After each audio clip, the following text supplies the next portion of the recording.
I told you that your employer is using a free service to recommend cheaper medications, but some of those alternatives might not actually be right for you. Hey everyone, welcome back to the channel. Starting September 1st, 2025, my employer began offering a service called Scripta. And for those that aren't familiar, it's a free optional benefit for employees and dependents that are on our health plan. The idea is pretty appealing. Scripta promises to save you hundreds or even thousands on your prescriptions each year. Who wouldn't want that? So here's how it works. Scripta was founded by doctors. It analyzes your recent prescriptions and uses your insurance data to suggest lower cost alternatives, often generic or clinically equivalent drugs. If they find a savings for you, you'll get a personalized savings report by email or mail. You can check it anytime online using the Scripta app or website. Well, I got my personalized savings report. And here's where things get a little bit murky. The suggestions are labeled as clinically equivalent, but some of them, at least in my experience, weren't even in the same ballpark. Let me show you what I mean. I currently take Zepbound, a once-weekly injectable for chronic weight management. It's a dual-action GLP-1 and GIP receptor agonist, and it's FDA approved for long-term use, even for people with sleep apnea. Scripta's equivalent recommendations, well, one of them was Phentermine, which is a short-term stimulant taken daily with a high potential for dependence and serious cardiovascular risks. Zepbound is a weekly injection, dual hormone mimic, long-term use. Phentermine, daily stimulant pill, short-term use, high abuse potential. Don't quite seem equivalent. Next up, Qsymia, another recommendation from Scripta. Qsymia combines phentermine and topiramate, another stimulant, and an anti-seizure medication. It's approved for long-term use, yes, but again, we're not talking about the same class of drugs or safety profile.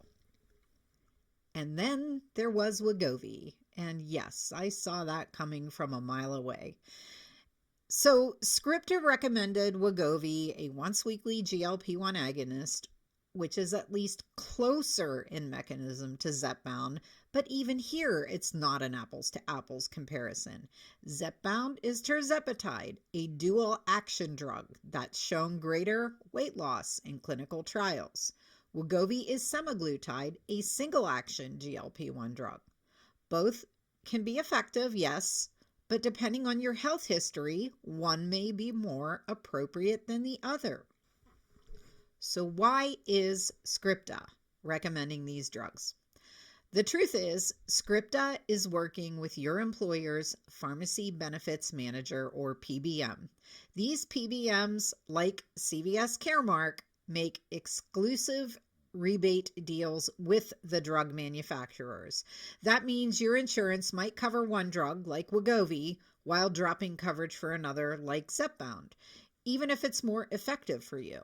This happened to tens of thousands of Americans this year when CVS Caremark decided to stop covering Zepbound.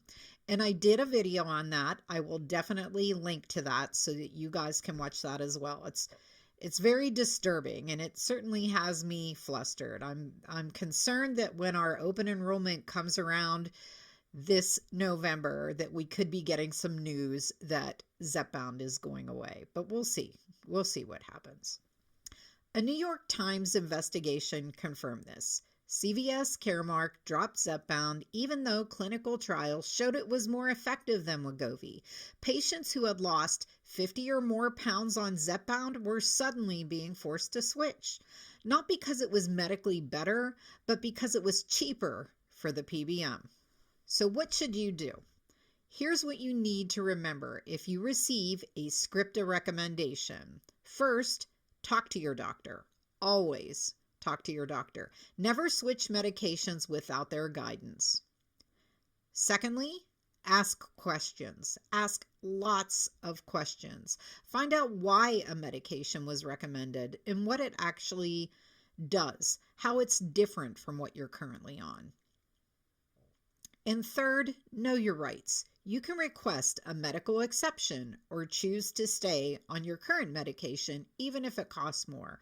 And that's something with CVS Caremark that I read, that yes, they did drop Zepbound from their formularies, but there was wording in there to the effect if it was deemed medically necessary, you may be covered. So that's something I would still check on. Even if they say it's been dropped from the formularies, I would see if there is a way to get that exception. So my final thoughts on this: use it with caution.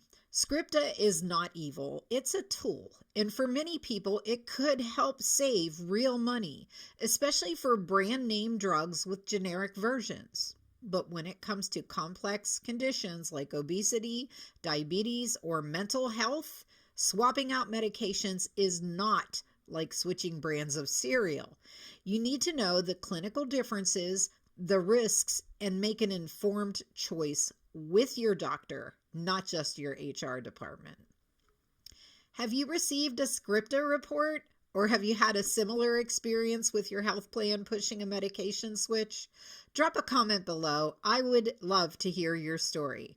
And if this video helped you feel more informed, consider giving it a like, subscribing, and sharing it with someone who might need it. Thank you so much for watching me today. Don't forget to like, subscribe, and hit that notification bell so that you can continue following along with me in my GLP-1 journey.